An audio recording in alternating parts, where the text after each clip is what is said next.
Welcome to the All Access Entertainment Podcast. I am your host, Joseph Bruin, and we have once again the G.O.C, the Guardian of Chaos 2019 New England Pro Wrestling Hall of Famer, Big Daddy, Part 2.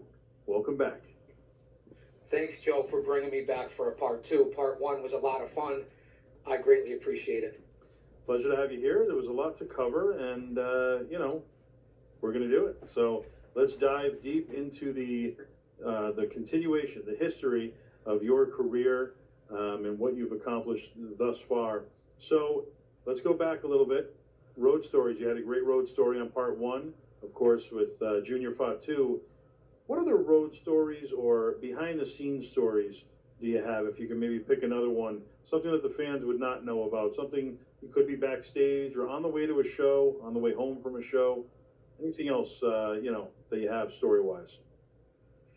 Geez, Joe, there's a lot of stories, and again, you can't prepare yourself for an interview with Joe Bruin on AllAxxess, that's for sure, because we never know where you're going to go. For the most part, and especially through the middle to later years of my journey in pro wrestling, I traveled solo. In the early days, we would get 2 or 3 or 4 guys and pack ourselves into a hatchback and drive throughout New England and the Northeast area, 2, 3, 4 hours on the road. We usually worked Fridays, Saturdays, and Sundays, double shots on Saturdays, Sundays. My regular career was a Department of Correction, and we'd all jam in to these cars and show up for no pay, $25, $50, or not even be booked. I told you the stories with King Kong Bundy and with the Samoans and the guys from Part 1. There was a story. Here's a funny story because it's a guy that you know, and he's known for this, and it just popped into my head as we were talking about it. Traveled a lot with Northeast, with NWA New England, with the WWA, NWA, certain NWA territories when they were still alive. We're in New York. I want to say the Poughkeepsie area, somewhere around there. A lot of big stars on the show, everyone from the Monster Abyss, who's a great guy. I think Kurt Angle might have been on that show. Maybe even Chris Jericho made an appearance at that show as well, the Dudley Boys. And then, of course, there's the regular guys, myself, Kurt Adonis. And this particular story is about Kurt, my longtime friend, because this is what he's known for, and man, was he good. So it's after the matches, another successful sold-out show. When you're getting 1,500 to 2,500 people in the late 90s, early and middle 2000s for independent shows, that was unheard of. So we had a successful show. It was a double shot. Late night, we go to Denny's, I think it was. Trying to think if Kurt was with Rocket Fred Curry as one of his boys, who they were with, and myself and Abyss and John Diamond and DeVito, and we're going to get something to eat. So I'm already in there with Abyss and a couple of the other guys. All of a sudden, towards the front door, there's this commotion. Everybody's looking around. Everybody jumps up out of their chairs. They're running towards the front door. I couldn't really see to begin with. And there's Kurt Adonis laying on the floor. Took a face-first bump onto the floor, and everybody's running over there thinking this guy really got hurt. What are we going to do? Do we have to call the ambulance? Get over there. Kurt bounces up, holding his face, and just about laughs all the way to the table.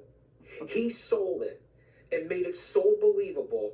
I was so caught off guard because I don't think I had seen Kurt do that before. Just coming in through the front door, takes a Brody face first, and the whole place exploded out of concern. Yeah.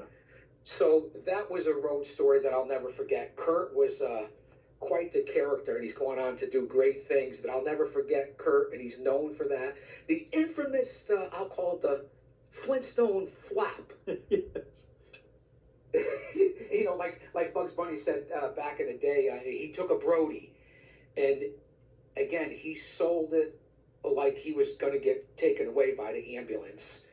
So, and it turned out to be a great night. Everyone was concerned, but he said, "Oh, I'm okay." And we went and we had our meal. Geez, I don't think we got it until about 3 or 4 o'clock in the morning, but that's another road story that sticks out to me because I traveled a lot, believe it or not, Joe, on my own. I was much older than a lot of the guys at that age. I told you that in my journey. I got started late, making my debut in '91. You know, there's many a road story where you're traveling throughout New England on these back roads and your car breaks down. It's 3 o'clock in the morning. I won't forget working with the WWA and Mike and Fred Sparta. It was myself and John Diamond against Superfly Jimmy Snuka, and I think Jimmy's son or Snuka Jr. was there, and we set up the coconut spot. John and I went out, we got a real coconut, we drilled it so we wouldn't split anybody's head open, and the whole spot was for me to get in the ring. John's holding them. I run across the ring to try to smash the coconut over Superfly's head. Snuka ducks at the last minute. Bang. Now, this was a hard coconut, Joe, and I split it across Diamond's head. And now, of course, we forgot to drill it to make it really soft. So he got hit full force. Gas and blood spurted everywhere. I think we were right outside Boston. Snuka gave me the headbutt. I rolled out of the ring. He hits the Superfly body press from the top rope, pins Diamond. We roll out of the ring. He was pouring blood, had to get on the road, ended up at Boston General, Boston Memorial, and he had to get 5 staples in his head because of that stop. And then we just went out and partied after that, late after hours clubs. And I'm trying to think if we even drove to Albany because that was one of the big spots afterwards. Everybody wanted to go to Albany to hang out because I guess there were a bunch of, fine people that wanted to hang out in Albany. But that's another story that sticks out as well. Excellent. You've worked at so many different promotions. You mentioned a few of them there. Northeast Wrestling, what are your specific memories from working for NEW as a company? Northeast Wrestling and Mike O'Brien gave me one of the biggest opportunities in my career. I worked for Mike for 10 years. I had a 10-year run with that company. He didn't really put any demands on me like people have said in the past. Well, you work for me, you can't work for this one. We know a lot of that went on. O'Brien started in 1996, I believe, is when Northeast Wrestling started. I worked for Mike from the late 90s, I want to say 98, when I teamed up and I was assigned to work with Tony DeVito against Rough House Ralph Mosca. George the Animal Steele was on the show. He always brought in big names. He always put asses in seats, Joe. He was tough to work with because he wanted you to do what he wanted you to do. I thought he was fair. I can't say anything about Mike except while I worked for him, after the fact, that's another story. While I worked for him, he treated me very well and put me probably in my appearances on his show, which was everyone. I didn't miss any of his shows. He put me in the main event as a manager and put me in with the stars, whether it be with Dusty Rhodes and Kamala, King Kong Bundy and Sergeant Slaughter, Jerry King Lawler and Mick Foley, the Bushwhackers. Again, I'm a name dropper. He put me with, Hacksaw Jim Duggan. He put me with the Dudley Boys, with every major star that you could think of, and I could never repay him for that because of how he treated me as a manager. It was very tough in those days to be a pro wrestling manager in the industry. The old school ways had gone away. So I have nothing bad to say about business-wise with Mike, and he paid me very well, probably more than most. With that being said, I also worked my tail off for him, with whether it be with helping setting up, breaking down, promoting the show, ticket sales, helping some of the guys in the back because I was older. You have to put your work in. So I can't say anything. 10-year run in the independents with one company. I can't complain. I know he's got a lot of quirks. I'm not here to bury anybody. He doesn't deserve it. I know he's had run-ins with a lot of different people. He can be tough to work for. But I genuinely think he cared about the business. And how about Mike Spada and the WWA? You know, Mike's always been very entertaining. You know, what is your history with Mike Spada, Ben? Oh, Mike Sparta and Fred at times, although Fred was usually in the WWE.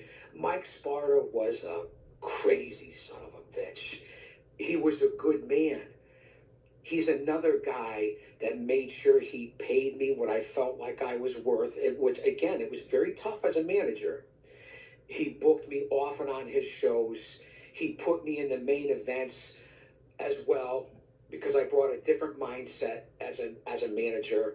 Not only did I talk, not only was I 300 pounds, I could bump. And a lot of managers weren't bumping. He put me in matches with The Patriot, Sal Sincere, Chris Candido, Pat Tanaka. I mean, he's another, you know, the Public Enemy. Snuka, he's another guy who treated me well as I worked for the WWA, excuse me. Always took care of my hotels, paid me what I was worth. So I worked hard for him. He used me, though, meaning, Big Daddy, you're not working just once. You're going to have 2 or 3 guys a show, and you're coming out 2 or 3 times every show. And whether it was for Mike O'Brien, whether it was for the Spartas and many other promoters, they always used me in a pinch as the heel to get heat if somebody was late, if a match wasn't on time, if the stars just go out there. Oh, what do you want me to say? Just do whatever you do. It is what you do. Distract the crowd for 5 minutes. We need you out there. So Mike, for as kooky as he is known, treated me very, very well and always used me. I had a good run with WWA. What would you say your highlight or your greatest takeaway was from both Northeast Wrestling and WWA? Their professionalism. During that time, the independents were way different, Joe, as you well know, because you were around as well as a young man. They always treated the talent well. They always paid well from my perspective. I didn't ask anybody else what they were doing. That wasn't my concern. They always treated me well, paid me well, looked out for me. They were professional, both kooky, but they always brought in the big names, and they always put asses in seats, especially for the day and age that it was. And again, I'm basically talking about the middle 90s, a little bit later, late 90s into the early 2000s. They were very successful. Sparta didn't take any guff from anybody. That's for sure. Yeah. So it's nice to work with guys that are experienced. And my takeaways were they were solid companies. I met great guys through all of them, from Mike Hollow to Jimmy Shoulders, again to DeVito and Diamond and all the different guys that I worked with, Tony Roy, just a lot of good guys from up that area. Because as I said yesterday, as a manager, it was hard for me to get booked. When I got booked, they stuck with me. But I did, because it was so oversaturated, especially today, for the days, even then, I did everything I could to branch out and get across the country. And as a guy who wasn't a full-time worker, that was very hard to do. But I got lucky. I got fortunate to break out of the hotbed of New England and Northeast. And tell us about the kind of the music side. You were involved in the music industry as well. People like Jimmy Buffett and some really big names. You were security sometimes. Kind of tell us how you got involved in that side of things and, all the details about that. We'd love to hear about that. I appreciate it, Joe. For years, from the time I was 17 up into my 50s, I was always a doorman, which they called the bouncer. I was a bounty hunter with David Schultz for a while, for Bridgeport High Court, Hartford High Court. So I knew a lot of people, and I knew guys in bands. So they started hiring me out as private security, whether it be local bands like Crucible or MVP, and onto the bigger bands working private security. I got to work with Dan Apache from the American Gladiators, the original Gladiators. He was my supervisor.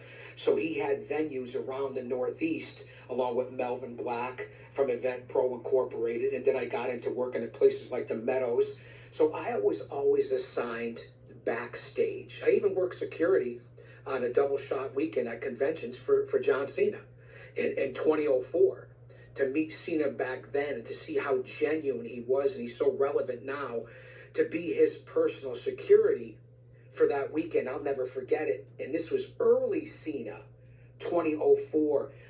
He was surrounded by people, Joe. New York, New Jersey is where we were.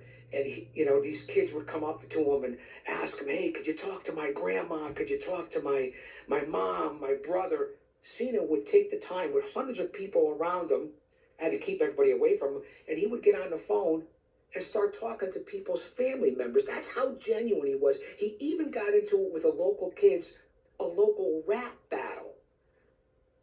I had pulled him aside, and I remember, now John Cena wouldn't remember this of today, and I said, man, they really love you, man. They really like you. I said, you're going to go far in this business. And he was already a couple years in. He was with OVW and all that. And he's like, man, thanks, man. I appreciate it. And thanks for being here for me.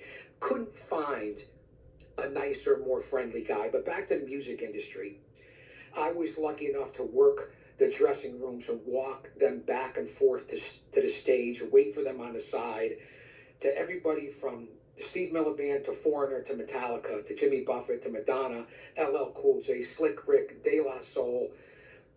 It was the time of my life. Now, did it help me further other places? No, into the entertainment industry. But to mix entertainment while I was in the wrestling industry, and to be able to, I'm big on asking questions. You're always supposed to shut your mouth and listen and keep your ears open. But I was also taught to pick people's brains. Ask the question as long as it's appropriate. Lay's classic potato chips, made with potatoes, oil, and salt, since 1938. You want to file free? Welcome back to Guardian of Chaos, the YouTube channel. I apologize for the commercial interruptions. Drop an elbow on that like button. Share, subscribe. Big Daddy, Part 2. Guardian of Chaos, the YouTube channel on AllAxxess Entertainment. Austin, are you with me, brother? Austin Nance, my mod. Are you there, brother? Don't you dare miss it. Again, I apologize for the interruption. So worth it. The one thing I wish people knew before buying their first infrared sauna is to not be tricked into buying. As long as they're not ready to go on stage. Sure. And I'll just never forget being backstage with Bobby Brown before they became really famous, and LL Cool J was taking his Corvette out onto the stage. Bring him back to the dressing rooms, and for whatever reason, certain things stick into your mind. Lobsters and Heineken. That's all I remember in the dressing room. Yeah. Lobsters and Heineken, and everybody was so cool. And I was at a Metallica event where I was the head security after Apache Dan and Melvin Black. This had to be, oh, geez, Joe, I want to say late 80s into the early 90s. What a concert with Metallica. They rushed the stage, piled people 10 feet high. We were getting crushed against the stage as security.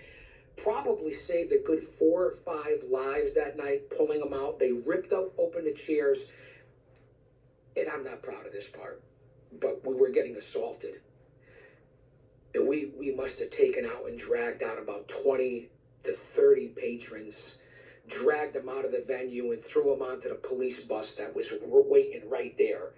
And they couldn't have been more thankful. Again, Steve Miller, Foreigner, Pat Travers, this was out in Arizona. They couldn't have been more thankful for a guy who's just basically a roadie, a ham and egger, making sure that they were safe. Even working the venue of the legendary music venue, Toad's Place, right outside Yale, in the shadows of New Haven Coliseum. Everybody that came into that club before their tours, the unbelievable 50-year history of the Rolling Stones and Billy Joel and Bob Dylan, and just recently the Foo Fighters. I worked along with the legendary doorman down there who just passed away, Tank, a monster of a man. In those days, I'll never forget being able to work with those guys, because unless I didn't see it, they were all just so humble and welcoming and treated you like an equal. And many a time, I say the frantic woman from trying to get at these guys. So it was the time of my life, basically being security in a roadie. I loved that part and that part of the journey. What are your memories of John Xavier, the late John Xavier? Wow, rest in peace, John. Xavier, we were supposed to manage and work together. I've been on many shows with Xavier, seen him in the ring with everybody from Samoa Joe to AJ Styles. He was the first Ring of Honor champion. Incredible shape, incredible athlete, one of the most humble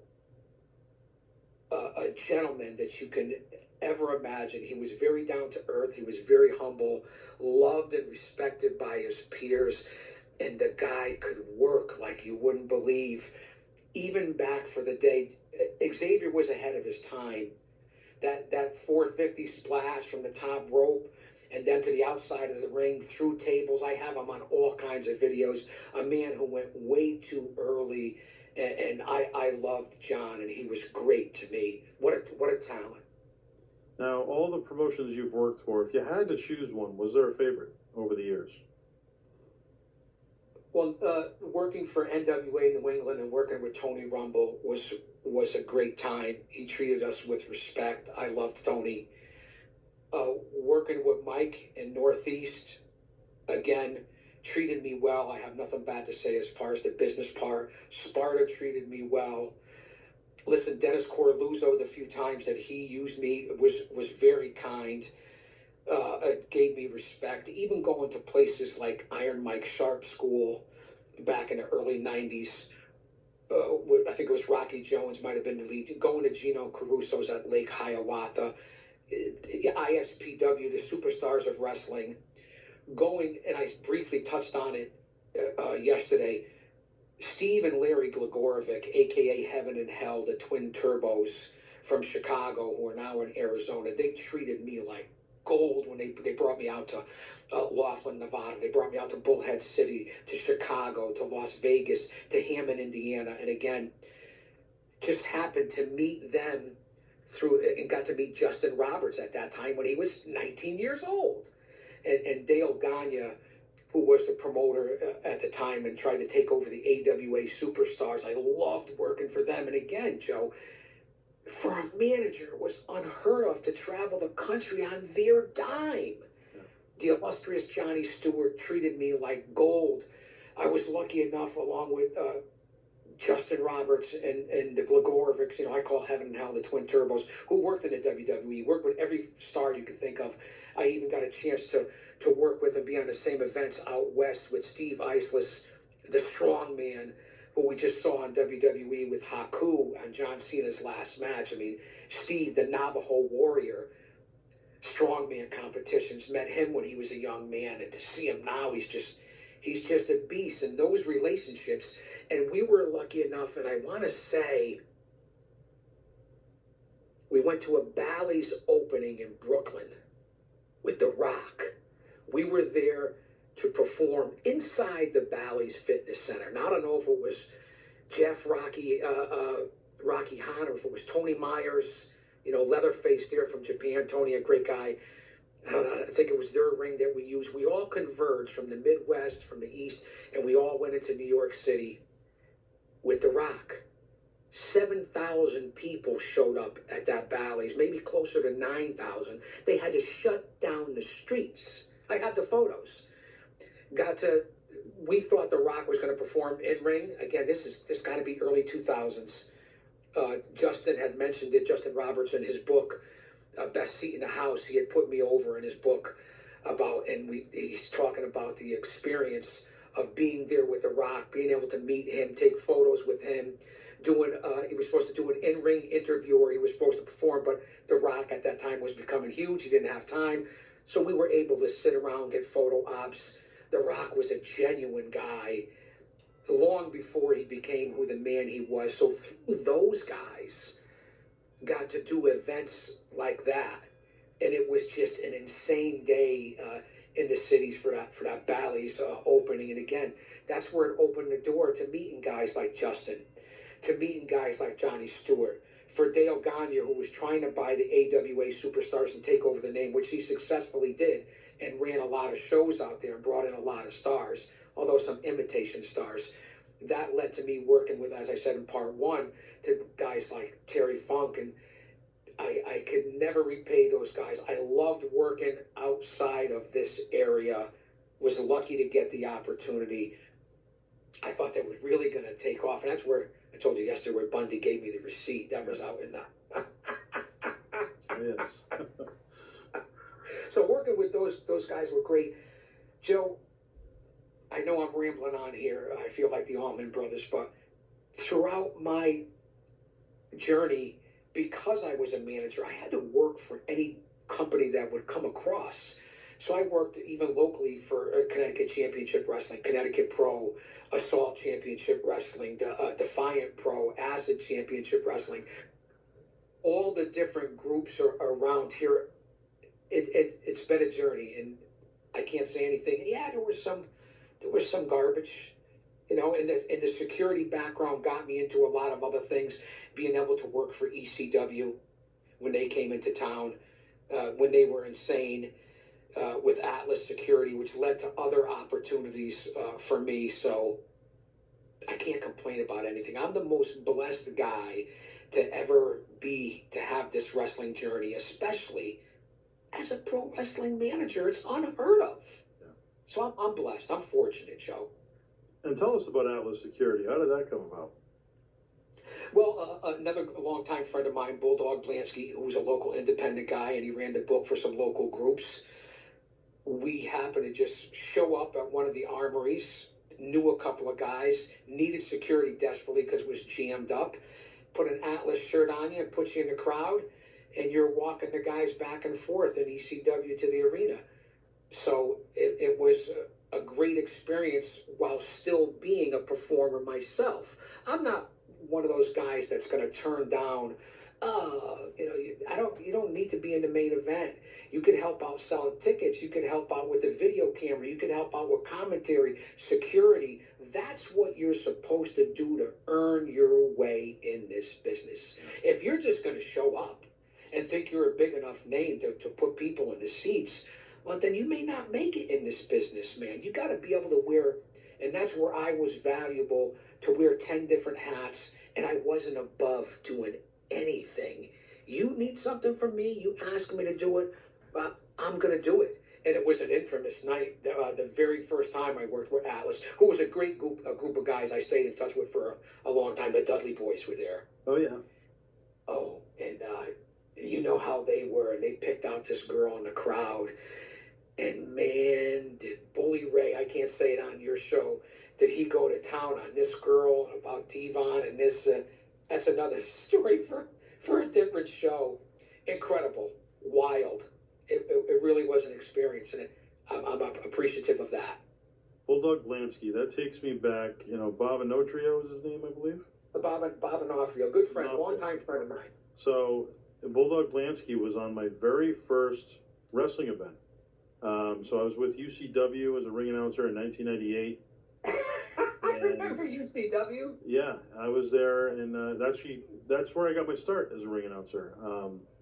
So I was ring announcing there, and Bulldog Blansky was wrestling there at the time for a short period of time. He wasn't with them very long, but he was just coming off of his big Monday Night Raw with the Godfather and the host, and doing that whole thing. So I would go on in September of 1999 to run my very first show under the Hardcore Wrestling Federation label, which eventually I would turn into the Heatwave Wrestling Federation.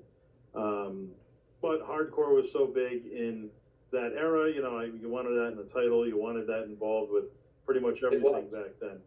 But yeah, Bulldog Blansky worked on that show for me, and just takes me back to a good time. He worked a 20-man battle royal for me. He was in there, and Bobby's a good guy. I believe he's down in Florida right now. I've known him for a long time. He's always been a guy that's been around in this area as an indie guy, and well liked by his peers.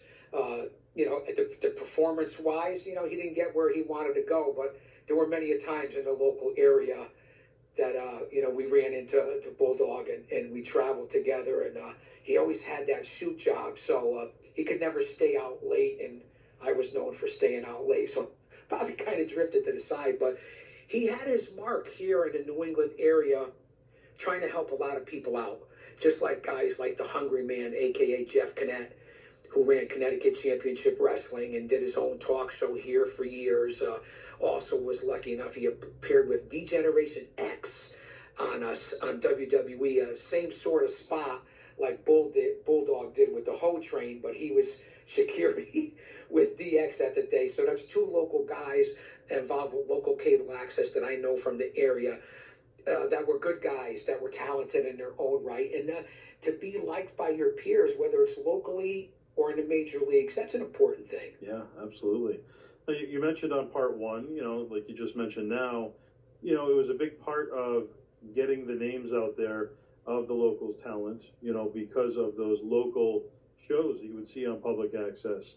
And, I had one at that time. It was, just a big deal to have one, and a pleasure to have one. And at the same time, you had Wrestling Spotlight with Scott Evison. He was based out of Massachusetts. You had Dave Fournier, who had a big one in Massachusetts. I want to say, I can't remember what that was called. Then you had Leonard Kaplan with Wrestle Talk. Yeah, Kaplan's another fantastic gentleman. He had that about 30 years or more, I want to say. So there were a lot of, prominent shows. You had Cody Boynes with Talking Wrestling. Yeah, and even back to the days, and I believe he might have been one of the first guys to start, is John Arezzi. Yep. And then, of course, when you got onto the bigger stage of WFAN, because I was a regular calling into their shows, it was with Jody McDonald and Rich Mancuso. This might be before your time, Yeah. Joe. They used to come on at 2 or 3 o'clock in the morning with the Wrestling Hour on WFAN. That was unheard of at that time. And then you talk about locally. In this area, in the shadows of Titan Towers, as I always say, at one time in the late 90s into the early 2000s, there was the Squared Circle show down here. There was Center Ring down here. There was PWI down here. There was the Hardcore Wrestling Hour down here. There was a show with Steve Cundy and my old buddy, the Enforcer, Dave Polino. Very professional show, a cable access based around wrestling. Mikey Batts from TNA fame and Northeast Wrestling went on to have a decent run for a middleweight. He, even as a high school kid, had his own show here in the Nutmeg, the Constitution State. That's why I say, and I said yesterday, that the New England Northeast area, whether it's Marks, no offense to anyone because we're all Marks, whether it's cable access show, whether it's attendance, whether it's independent pro wrestling, this has been a hotbed for 40 years in this area, probably because of the WWE home territory. And a lot of locals did a lot of great things for the indie guys, providing them a platform at these shows and providing them with a platform of getting television experience, being in front of the camera. You didn't have a lot of that back then, Joe. So the local guys provided that for the local talent, and I thought these guys contributed a lot to the business, although not talent themselves. My buddies like Bad News Bob and Mike Cuomo and, the Fog Man and like I said, Dave Polino. And it's funny that I'm even talking about these guys, but I give everybody the rub, man. They helped out. Absolutely, yeah. It takes a part of everybody's efforts to, bring it to where it needs to be, without a doubt. Yeah. And these guys still do this to this day. They were doing it in the 90s, and here it is 25 years later. And a lot of these guys, like I said, from even Hollywood J to the Hungry Man, and now even Uncle Otis, who does the Potato, and of course the historian from the Pro Wrestling Wire, Rick Del Santo. These are all guys that sponsor local shows, videotape for the boys, put it on YouTube, do the commentary. And I always say, because not a lot of people are in their budget to get a crew down there, to have a regular film crew and cameraman. So what they provide for the boys on these cable access shows, even if it's cell phone footage, a chance for the guys to go back and watch their matches, the promoters to watch their matches, and to give everybody the experience that they're going to need if they make it to the next level. Yeah. Just my viewpoint on that. Yeah. You mentioned No, Dr. better than anyone. What's that? As you know that better than anyone because you've been doing that your whole career. Yeah. Yeah. It goes by so quick, and then you look back, you're like, man, where did all the time go? So Dr. D. David Schultz, you mentioned him. Obviously, you worked under him for a while. Let's hear the history. How did that even come about, and what it was like working for him? Well, Dr. D is one of the toughest guys I ever met in my life. No fear. He used to run through the projects here in this area with no fear, take on every bad guy you could think of. People talk about Dog the Bounty Hunter. There was nobody like Dr. D. David Schultz, and how I had hooked up with him. I was working at the county jail. I was bounty hunting because I wasn't bail enforcement agent back in that day for Bridgeport High Court, for one of the sheriffs who was also my lieutenant, and also for the police chief at Hartford. So I was bounty hunting for them, moonlighting, going up and picking up your small bonds, picking up people at work, going through Father Panic Village and Pt. Barnum, the two most dangerous neighborhoods per population in this country, at 3-4 o'clock in the morning with our long riding jackets packed, looking for bail jumpers. So I branched out into that through my lieutenant and through the high courts and hooked up with David Schultz. And my partner, we called Big Bird because he literally looked like Big Bird. He was 6'8", about 400 pounds, and had the blonde hair and looked like Big Bird. So we did a couple of jobs for Dave, the good doctor, if you will. Sent me into Bronx, Brooklyn, had to stake out crack houses at 3-4 o'clock in the morning, and then bust in these apartment crack house buildings with photos of people. He would give us the paperwork to admit, let us know what they were doing. Here's where to find them, last known address. So sometimes, it's a lot of times, it's a wild goose chase. Yeah. So he would send us to New York, kicking in doors, guns blazing, never know what's going to happen to you. People looking at you like you're crazy. These two large, half Caucasian honky guys coming into the neighborhood. It's just the way it was, and people used to scatter. David sent us all the way down to Nashville, Tennessee, to wait for a guy who we thought was just on a nothing charge, but it turned out he had beat somebody to death with a baseball bat. And me and my partner waited outside. We had to, and that day he would contact the local authorities, nothing illegal. We would contact the local authorities, let them know that we're in town because we've been caught before. You go into a town looking like us, you stick out like a sore thumb. So people were calling the cops on us. Who are these guys hanging around? So they confronted us, the local police. They said, listen, whenever you come here, you got to let us know that you're here and we'll work with you. So we waited outside this guy. Now, Schultz paid your transportation, your food, your car, whatever you want. But you don't get the guy, you get nothing. You get him, you get 10% of the bond. Sometimes more, depending on what he did.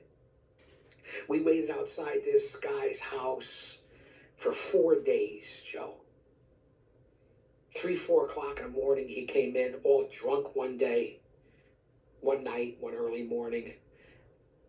Big boy went to the front, Big Bird, I went to the front, he went to the back, sledgehammer to the door, knock down the doors, get inside to the living room. There's 3 or 4 little kids laying in the living room. No guy. Where's the criminal? I said, Big Bird, stay right here. He's probably upstairs, hoping he's here. So I said, you stay with the kids, I'll go check. I go upstairs, there's 3 bedrooms, Joe. 1, 2, 3. You get one shot at this. You go in the wrong bedroom, who knows what's coming out of the next one. You go. So I had to make the right choice. I chose the bedroom right closest to me, in front of me, went in there and found him hiding under the bed. Dragged him out, cuffed him up, threw him back in a Lincoln Town car, and got him all the way back up here for court. Wow. Those are the stories with Dave. Now, there is a rumor, allegedly, that we got shorted on the pay. And I've been saying this for a long time, and I even ran into David at your Fan Fest. Yep. And he said, I don't know, man. He remembered, obviously, because I only did a couple jobs for him. Then I went into repossessing cars, which was even more dangerous. He said, nah, I don't think that's what the bond said. It was alleged that he shorted us money for bringing back the guy, but who am I to question David Schultz? You know? Yeah, David Bill. But Doc was good to me, and through Doc, he also trained. I was already working, but he also led to Big Steve Tracy, 6'5", 400 pounds, as Big Steve bail bonds. Schultz trained him, who was also training with Mario and Roma back in the day, and had a brief stint in the pro wrestling world too, and now is owner of 2 different restaurants here in the area, the Rib House. But another dude that was Big Steve, Big Dave, went by Dave Paradise as his pro wrestling name. He's nobody to be trifled with, and he also worked for the Good Doctor. So those are stories that you could see that I did a little bit of everything just because I did, and I liked living on the edge. Dusty Rhodes said from the lightning bolt to the lightning bolt, and it probably wasn't the smartest for me because I had 2 children. I had 2 families to support, but thankfully and luckily, whether it's been guns put to my head, which I've had, hits put out on me by certain gang members, which I've had, 800 soldiers in the street looking for the G.O.C., I always managed to have diplomatic meetings and to be able to not talk my way out of it, but out of respect, giving it to the bad guys and getting it back. It got you a long way in how you treat people. And I say this all the time, Joe. In order to get respect, you have to start with respecting yourself. Once you do that, you open other people's minds to respecting you. I was a man of my word to the bad guys, doing the job that nobody else wanted to do, because when you were running that way, I was running this way. So I'm thankful to be here. And that's can't be any more honest than that. Now, another interesting thing that you've been a part of, which is kind of unique, although multiple people from the wrestling world have kind of gotten involved in it. At that time, it was kind of the big thing, but you were one of the lucky ones to appear on the Jerry Springer Show. Granger knows that if you're a school custodian, cleanliness is your top priority. That's why you can rely on Granger. All right, fans, welcome back to Guardian of Chaos, the YouTube channel. It's me, it's the G.O.C. I apologize for the commercials. It's a part of the tube, so sit back and relax. Say hello to my moderator, Austin Nance, my brother from another mother. There is no other. Thanks for being here, Austin. Drop an elbow on that like button. Share, subscribe, leave a comment, become a member. I really appreciate everyone being here. Much love and respect. Thank you, AllAxxess Entertainment. And again, these frickin' commercials. Everybody's trying to make their money. Teenagers are full of surprises. Verbo is not. If you know. Stand by, we're coming right back.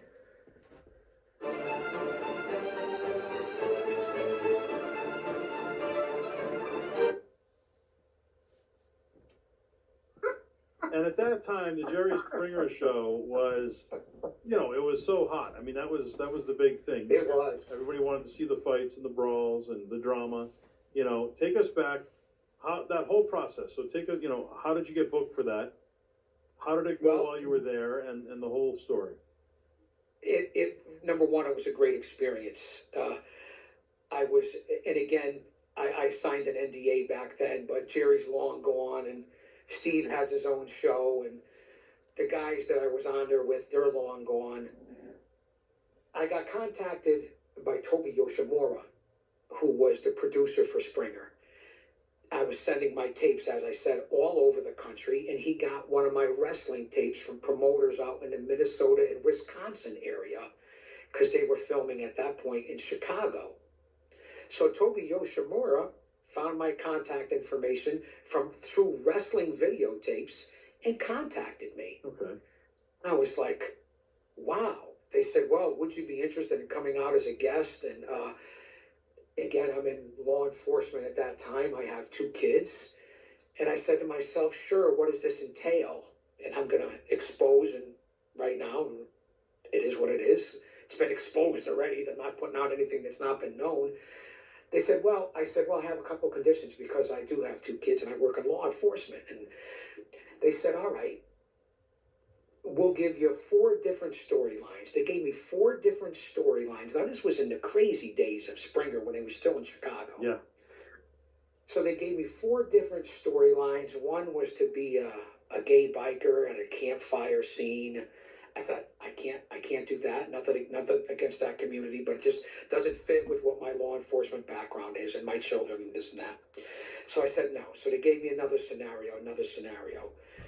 4 scenarios. One would be with a fellow worker from Minnesota, big guy, and we'll put you into a scenario like you've been brothers for 25 years, and he's bringing you all the way out to Chicago to tell you a secret that you didn't know all these years later.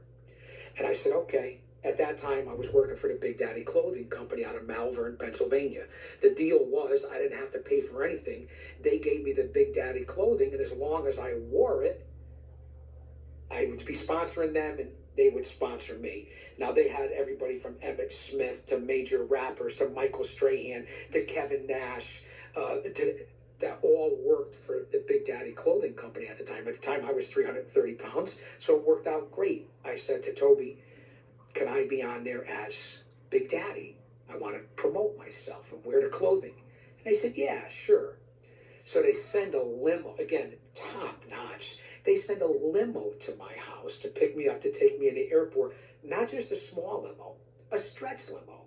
I get in by myself. I made sure I stopped at every corner store in my neighborhood. I went to my local gin mills. I said to him, can we take a little diversion and this and that? And the limo driver said, yeah. So I pulled up to a couple different dives, bars that I would play cards at and shoot pool at the day. And everybody says, oh, Big Daddy, geez, he finally made it. He must have made it, pulling up with limousines and this and that. So it was great. They get me to the airport. So it was fantastic. They flew me out to Chicago. Hotel, paying, giving you a booking fee. Hotel, limo, while you're out in Chicago, wherever you want to go in Chicago. Like I went to the House of Blues, I went to the Crowbar, very famous things, bars and clubs in Chicago. All I had to do was call the limo driver and he'd wait for me outside the door. So got treated like I was a superstar. Was on the show with the Iron Sheik. He was also on the show with Sweet Destiny, aka Little Jeannie, who was a great female wrestler. Also with Anthony from the Pitbulls. He was also on the show in a storyline. So we all meet up, and I said to the big guy I was with, I think it's from Great Lakes, Michigan, or Great Lakes, Minnesota, something like that. I said, let's go see the Sheik. Now the Sheik's gone. The Iron Sheik, I can say this story. I said it to him when I saw him a couple times after that. I said, let's go. You know, you never know what you're going to get with the Iron Sheik. No. But I said, let's go up to the hotel room. Let's go see the Sheik before the show.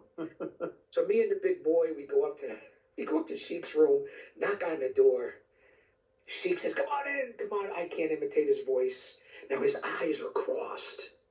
I don't know where he's looking. I don't know if he's looking at me. I don't know if he's looking at the wall, but he's obviously under the influence of something. Okay? Come on in, brother. Come on in. However he talks. Sit down, sit down. So we're sitting here, having a beer. All of a sudden, there goes the glass pipe. And I was like, wow, what are we doing here? Oh, you what? No, I'm good. Thank you. And the Sheik proceeded there in the hotel in front of us. All you got to figure out is what the glass pipe is used for. Yeah.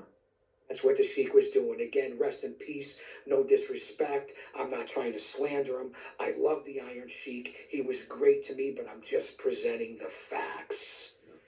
So we ended up leaving after a little while, let the Iron Sheik do his thing. We're going to meet the next day for the taping in Springer. Went out to the Crowbar. I'll give you a little funny story. in this place, a very famous bar in Chicago. They tie you up. They have all women there that work there. So part of the gimmick was for their bar, I went in there and they said, come on, let us tie you up and this and that. It was that kind of bar. So I took off my shirt. These two girls tied me to posts. They took out leather straps. Oh, man. My wife is going to see this. They took out straps, right? And they tied me to the pole, to each pole on each side and to my legs, right? And they come out with hot candle wax. And they pour it all over your body while you're in the bar in there in front of everybody. And I was dumb enough back then because I was single, you know, to do it. And then they took out ping pong paddles. And they started paddling your body from your cojones down your legs up to your head before they untie you. So that's what I went through in Chicago. Fast forward to the next day for Springer, Jerry and the producers come pick us up in a limousine. Again, top notch, food, bars, whatever you want. We're going to the studio. And again, I'm not proud of this. My family will see this, but I'm not keeping any secrets. I'm trying to be as honest as I can. At that time, I enjoyed cannabis, which is not legal. So I whip out a joint with all these suits, these NBC suits or whatever station it was on. And they all look at me like I had 3 heads. They're like, what? So as soon as I lit it up, what did they do? Oh, you're going to pass it along? These are all the high mucky mucks and studio people. Said, oh, can you pass it over here to us? They whipped up a bottle of Jack Daniels. We started doing shots of JD. That was before the show. I guess they were going to try to see how we were going to act. Just something that, you know, I did as a normal back in that day. And I thought maybe they would cancel my appearance or something like that. But they joined right in. They said, gee, we were hoping somebody was going to do this. So we get to the studios in Chicago. Jerry says, this is the story. This is the plan. Got to meet Big Steve. He was great. The clips are up on my YouTube channel. It's been all over. The name of the show was Amazing Tales with the Iron Sheik and, like I said, the Pitbull and myself. And there were a bunch of porn stars that were on there. We made clip of the day, clip of the weekend, Talk Soup, CNN, and they compared my storyline with the guy that I was with on Talk Soup and on CNN is, geez, we haven't seen a slow speed chase in a white Bronco like this since OJ. Because my guy, the whole revelation of why he brought me out to Springer in 25 years of friendship is to tell me, and he got up on stage and he stripped down this 400-pound guy to a bra and panties. And the secret was, those were my mother's underwear that he was wearing. Oh, man. Wow. So I flipped out. I almost went into the crowd and got into a fight with the crowd. Flipped out with the chairs. Said, take off those underwear right now. National TV. Again, we got millions of views. It was one of his best shows, according to him. The guy that I'm working with, still friends to this day, runs out the stairwell, all the way down the stairs in the studio, out to the streets of Chicago. Now, I'm chasing him.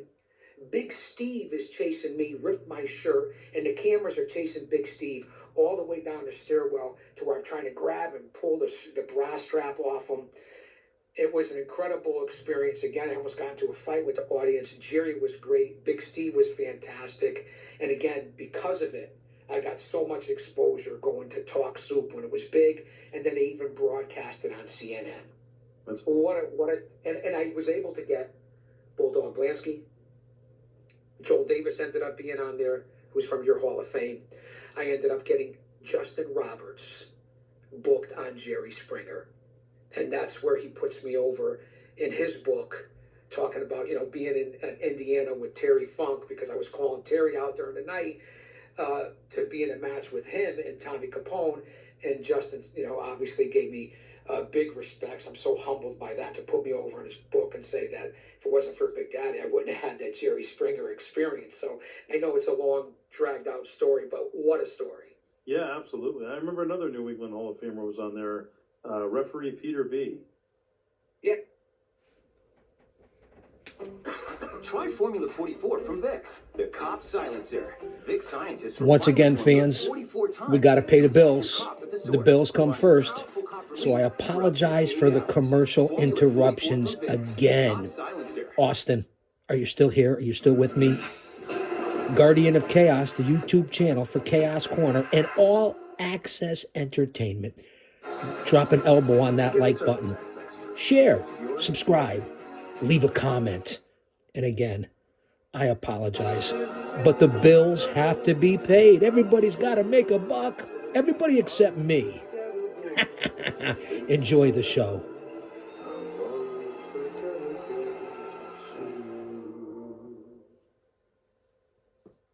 Get Detroit-style slices and sticks for $4.99 from Little Caesars. 2 delicious slices and 4 pieces. Yes, Peter B. Love Peter B. Peter Corbeil, right? Yes. Yes, Peter B. I met way back to the days of Century Toyotas and the CWA and NWA New England. Pete's a great guy, and he ended up being a referee. Pete's always been a great guy. Yeah, New England Hall of I love Famer Pete. class of 2013 for Pete. Yeah, Pete's a good guy. Yep. How about He's a memories character. of, he is. Memories of Jim the Anvil Neidhart over the years. Again, one of my luckiest breaks, and I said it in part 1, interpersonal communications, getting people in a social setting, showing up when you're not booked. I met Anvil at a couple of shows prior. He was working with a couple of indie guys that I knew. Go out, have something to eat, have a couple of pops, hang out in the hotel room. He said, Big Daddy, you're a great guy, man. You're a great guy. Next time I come to town, I want you to manage me. So he came back to town 2 or 3 times. Got to be in ring as his manager. Myself, Anvil Neidhart, Julio Fantastico, De Niro Sanchez, what is the full name, Julio, great worker, against Jake the Snake and Yokozuna the night that I took the 600-pound drop from Yoko and Jake threw the snake on me. Anvil that night, and again, we went on with Dangerous Dave and Jeff Starr in a tag team match against Anvil and Jerry the King Lawler. I'll never forget that. They were so good to me. Did a 5-minute segment with Lawler where I talked about Andy Kaufman and all that. This is just stuff that you can't make up for a guy like me. Get to the hotel room, and Anvil said, the only reason I'm working with you because of who you are outside of the ring. And thankfully, I had some degree of a talent inside the ring to put my guys over and to get the heat. He said to me, we're sitting in a hotel room, and we talked to everything about Bret Hart, Owen Hart, his career. He couldn't have been more nice and forthcoming outside of the ring for all the reputations that these guys have. When they look at you as a peer or somebody who has respect, that's why the whole Rikishi story back in the day, I never figured out because I never disrespected him. But again, that's a story we already told. He was so cool, Joe, and so appreciative to me, and I was just so humble. And to have him tell me, he didn't know me from a hole in the wall, a few times in the ring, a couple times going out. Yeah. And the stories about Owen Hart and what a guy he was. You know, this was before, was it before? Yeah, it had to be. No, it was after Owen's tragic accident. So, yeah, Jim was great. Anvil was still a tough guy, and he treated me like gold. I'm so fortunate. Again, I can't even believe I can tell these stories. Right. I don't get a chance to tell these stories. Memories of Dan Quirk, the late Spider. Dan Quirk, tragic accident, young man who I met. He had to be only 15 or 16 years old, Joe. He would come to the independent shows, and he wanted to be a wrestler. And just a good, humble kid that came from a good family that really cared about him. And they didn't want him to be in the wrestling business, but he ended up as a teenager, it might have been 16, of doing my website because I'm computer illiterate and still am to this day with technology. And he did my website, and he wrote the stories for my website when I was still trying to, again, in my 30s and late 30s, still trying to get over in this business as a manager. And so I was in contact with Dan quite a bit over things for my website. And then to find out that he ended up becoming a wrestler. I wasn't on a lot of different shows with him, but we were always in touch. And then I will not forget the day that he passed away in the ring, actually outside the ring. What a tragedy. A kid who I thought at that point, he might have been only 19. He developed quickly. He was well liked by his peers. He was very talented. And one mistake in this business, and this is what I say to people who always say, "Nah, it's fake." Aren't you embarrassed? Didn't you grow up and get over this?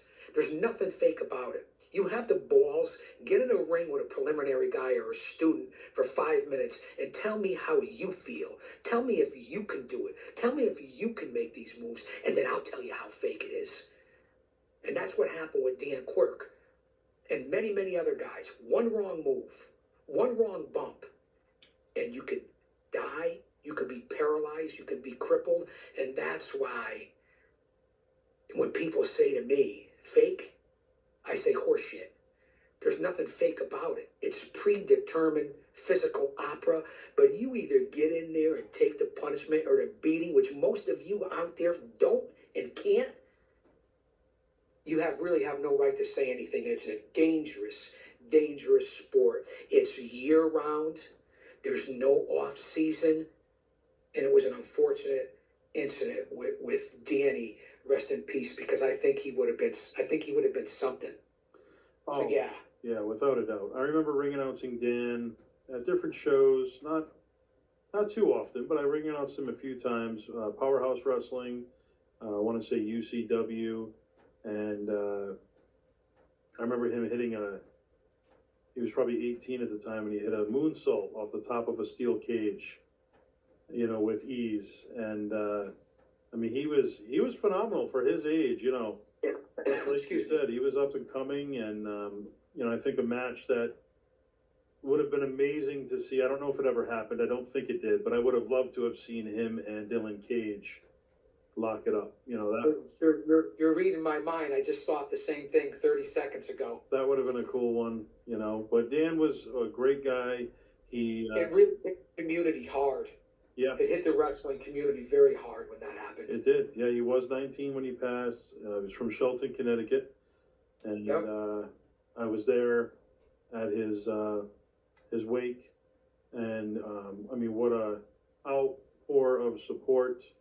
I remember, Talia Madison had already become, a star as Velvet Sky, and she came back to this, and Great person, yeah. Velvet. There were people from all over. The place was packed, and yeah, it was always hard. I was there, Joe. I was there. I remember. You were there. I was there. And it was always hard, during that time period because, the night he passed away, I was the ring announcer. So I ring announced that show, and it was in Taunton, Massachusetts, I believe. It was for UCW. And Yeah, I wasn't at the event, Joe. That must have been. I couldn't imagine what you guys live felt that night. Couldn't imagine. it was unbelievable. I mean, 1 second, I was a ring announcer, so I was getting everybody's information, getting ready for the show. And 1 second, I'm talking to Dan behind the curtain, and it was literally just before the match. And he was in such good spirits. And I had at that time an upcoming HWF show, and I was actually going to be running it. It was scheduled to be run there out of that same building. And it was going to be my first time putting a show on there.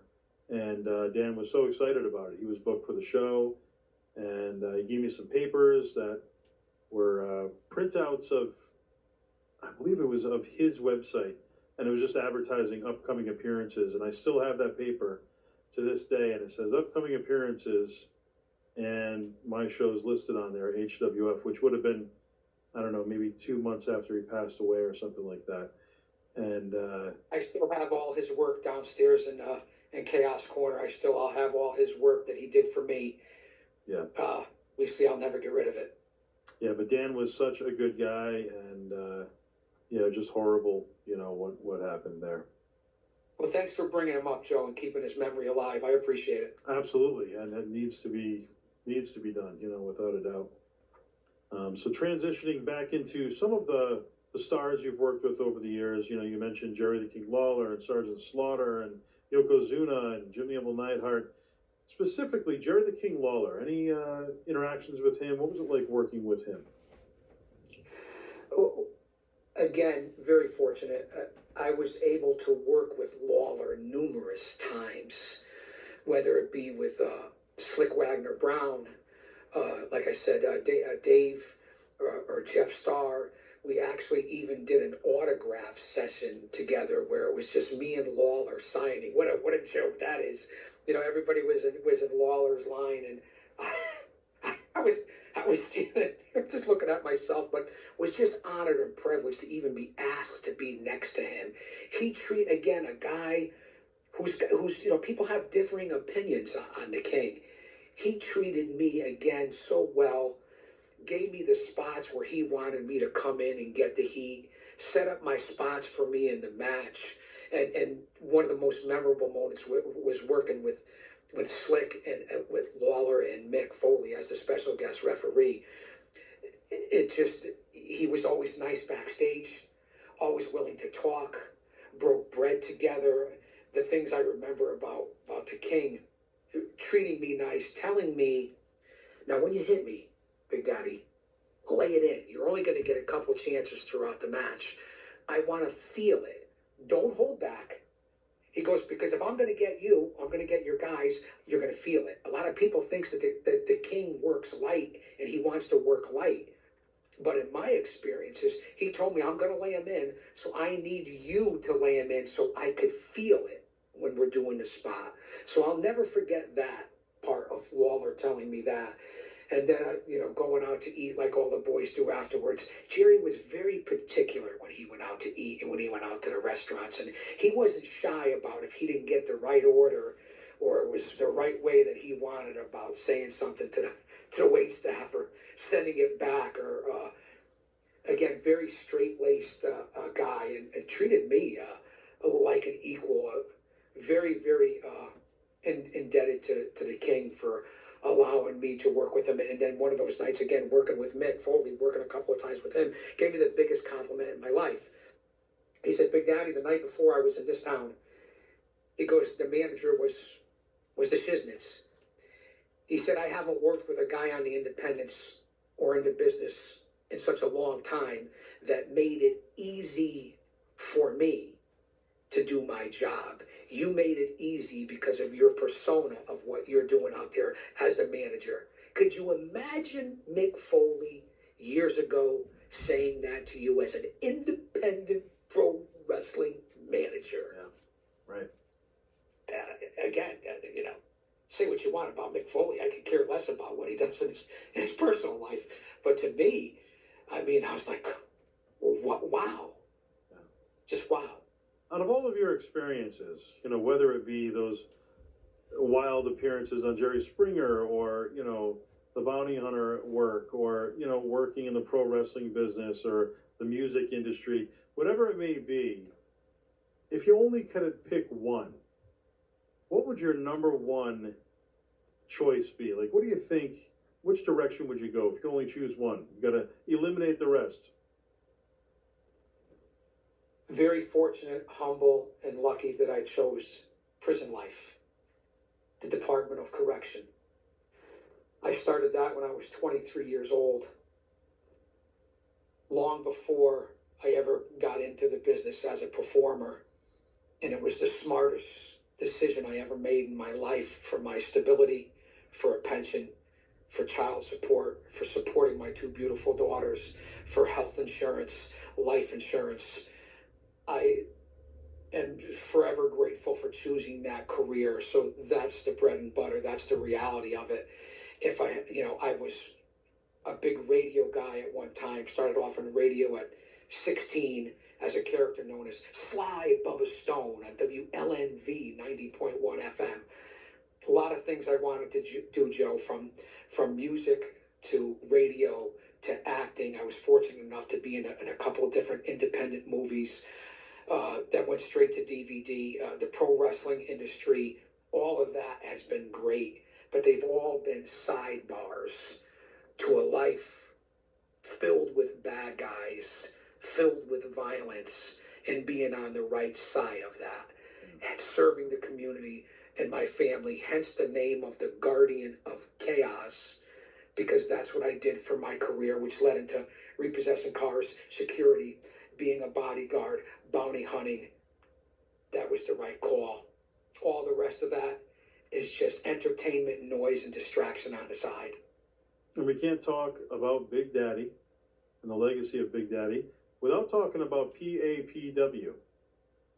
Paradise Alley Pro Wrestling. We mentioned, Big Steve Tracy, of course, Pretty Paul Roma, Mario Mancini, Paul Perez. They make up the foundation of PAPW, which is obviously located in Connecticut here in New England. And they've got the wrestling school, of course. You've been a big part of PAPW, I feel like forever now, probably since the beginning. So let's hear all about it and your experiences in PAPW over the years and working closely with all of those mentioned individuals. Well, Paradise Alley Pro Wrestling is a throwback in the independent business right now. They run it old school. They run a traditional family style.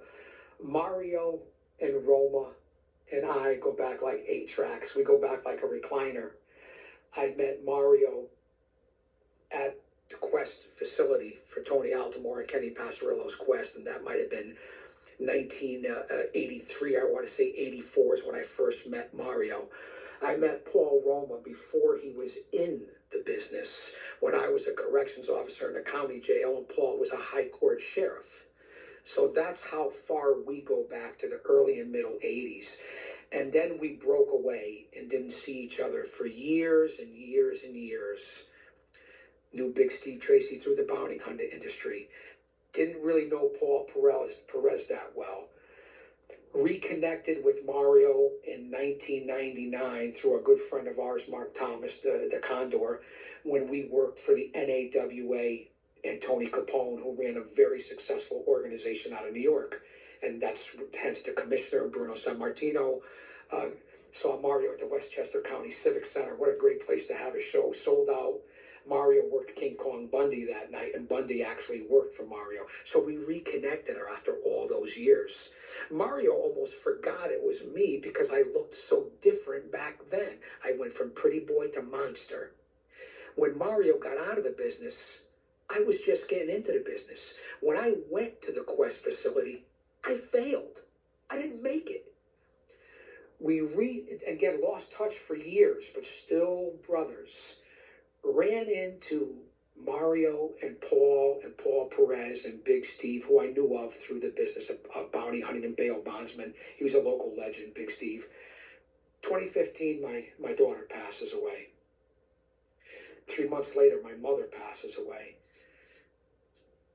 It'll bring tears to my eyes, Joe. My daughter never walked or talked a day in her life. She was very sick. Needed 24-hour care round the clock. Was lucky we had her for as long as we did. And when she passed in 2015, I was already retired from the prison, and I was working for the Board of Education, security for the high school. And out of nowhere, Mario came walking in with a bunch of posters to run an event at the high school I was working at, and after not seeing him for all these years. And it was to honor Michael J. Diesel, who got killed in a car accident, who was a student at the high school who I was very close to as well. The Unstoppables Unlimited Collection. Luxury laundry scent beads so you can smell unstoppable. Once again, fans, we gotta pay the bills. Welcome back to Guardian of Chaos, the YouTube channel for Chaos Corner. Every day. Say what's up to my mod, Austin Nance. Hit the like button, share, subscribe, leave a comment. I can't thank you enough for being here to listen to my story as I tear up listening to these stories about my daughter. Rest in peace. Again, I apologize for the commercial interruptions. Everybody's trying to make a buck, as I already said. Enjoy the show and shovel the snow, because we're in the middle of a monster nor'easter as I tape this.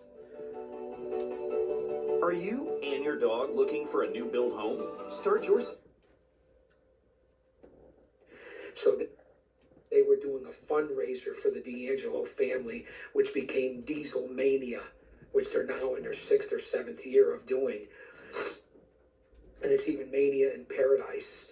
So that's how we reconnected and hooked up And right after my daughter passed, so I've been with Paradise Alley probably late 2015, 2016, which was they started in 2015. I believe they're on their 10 or 11 year anniversary. So we reconnected like we never, like back to 1983 and 1999. And so they brought me in. I helped sell tickets, and the usual things that I did, hanging up flyers, and got back in. And they said, "Hey, you want to do some color commentary and some broadcasting for us and get back into the business?" Because I was retired from the prison, working at the high school, and I went in both feet first, back into the brotherhood, back into the business. You know, Chaos Corner segments live with Bob Backlund, and Mario and Paul Roma and Paul Perez and Big Steve have become even more than family. They've always showed me respect, give me an open rein to do whatever they want to do. They're training guys down in Paradise Alley that are going places, whether it be Richard Holiday, Brad Baylor, the Duke Boys, Jermaine Marbury, Dustin Flash Waller, Kylon King. The list goes on and on of the guys that are coming out of that school and what they're doing to give back. Paradise Alley Pro Wrestling is my home. I love those four guys. Paul Perez, second generation grappler, a tremendous gentleman, family man. A lot of people talk about Roma being arrogant and cantankerous. He lets you into his circle. You can't find a better person to have on your side. Mario will give you the shirt off his back, even if it's his last shirt. Sometime, and I'm sorry for saying this, Mario, if you ever see this, sometimes to a fault. But great men doing good things to give back to this community, not only in wrestling, where it's a training facility, but then if you graduate from there, you get to go on their shows because they run shows. There's not too many organizations that do that. They're a mom and pop organization with credibility. You talk about emotional investment, ring psychology, storytelling, and mentoring young men and women on respect in life. Paradise Alley Pro Wrestling is the place to go. And those four men, and I hate using this phrase because everybody says it, they need their flowers as well. Nobody's perfect, Joe. None of us are. But that's my family, and they have my loyalty, and they've always been good to me. You could have a beef with one of those guys, and the next day it's like your family. So I call them the Paradise Four, and they've earned it, and I'm still a part of that. I don't go around as much as I used to. I'm a closed off guy in a lot of ways by choice. But man, you couldn't ask for more real people that'll do anything for you and doing the best they can in an oversaturated market wherever in this state everybody's running, but the name on the marquee is Paul Roma. And both all three, Mario Mancini, Paul Roma, and Paul Perez, are in your Hall of Fame. Absolutely. So great guys. Absolutely. Yeah, with all that talent and experience behind them, I mean, there's no surprise that they're still going strong, you know, and developing all that talent. Yeah. So, you know, what's next for the Guardian of Chaos? What can we expect? Obviously, like you said, you're not doing as much. You're picking your moments, your spots. But when will we see Big Daddy next? Well, you'll always see me on social media because that's what I enjoy, and I try to use it for the positive. I have my own channel on YouTube. I have well over 1.5 million views. I've done over 700 Chaos Corner shows. I'll still be around Paradise Alley Pro Wrestling, but as far as like any personal appearances or anything like that, I mean, it's not needed for a pro wrestling manager. I'm lucky to have the cup of coffee that I did. I'm not in demand. Nobody's knocking down my door except Joe Bruin, which I greatly appreciate it, and it's an honor. My most important thing moving forward is my faith and my family and helping raise my granddaughter and being alongside to help my hardworking, beautiful wife. Being here to help with my soon-to-be 84-year-old father, keeping a low profile, but staying in the business. And Joe, I'm in my own world with Chaos Corner and my YouTube channel, and there could be nobody watching because I'm doing it for a party of one, out of motivation, out of passion, out of giving back. and love for this business. And you asked me in part one, what do I want to be remembered for? And I said I want to be remembered for one of the toughest, biggest, baddest, loudest managers to ever walk in this business. And that was true. But as a person, I want to be remembered for a guy that was respectful, humble, no matter how he came across, a man of faith, and a man who's very proud of his family. And that's the most, listen, you could have 1,000 problems in life, Joe Bruin, until you have a health problem. And then you only have one problem. So that's what I wish for everyone, is to stay happy and healthy in this insane world that we're living in. Because I don't know how much better it will get. And we're here to provide a distraction for everybody and stress relief. And that's what it's all about. So my future going forward, who knows? I could be in another movie, be on a radio show.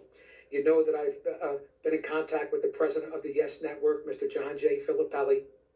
There's always Dino Costa from the Sirius XM channel, who's still running his own show. I followed him all over the country and had a platform on for that. You never know where I could end up. But if I didn't end up anywhere, Joe, right here is perfect for me. And how can fans follow you? What is your YouTube handle? Let's hear it. YouTube, it's just a Guardian of Chaos on YouTube, and you'll see I have over 7,000 videos on the YouTube channel. If you can't find something on there, it's entertaining. I do story time, the whole 9 yards. So it's Guardian of Chaos on the YouTube channel. And on Twitter, aka X, it's at Big Daddy G.O.C. I still report on WWE, AEW. I still watch the product. I still give my analysis. I still report the results. I still try to relate. So that part of me being a fan, although I like the old times, I still report and watch today's product.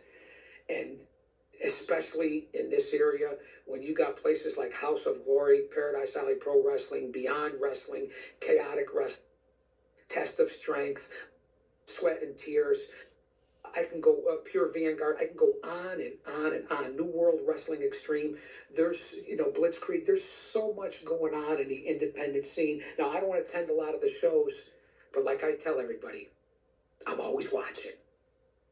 Awesome. And hopefully a lot of people will be tuning in and watching this as well. We thank you so much for being a part of the All Access podcast, round 2. And it's been good talking to you, Rick. Thank you so much, Joe. I can't appreciate it more, and I hope the fans are entertained by my story. Absolutely. For the Guardian of Chaos, Big Daddy, I've been Joseph Bruin. This has been the All Access Entertainment Podcast. Don't forget to like, subscribe, and leave your comments. We want to hear back from you, the fans, what you thought of the interview. And we'll see you all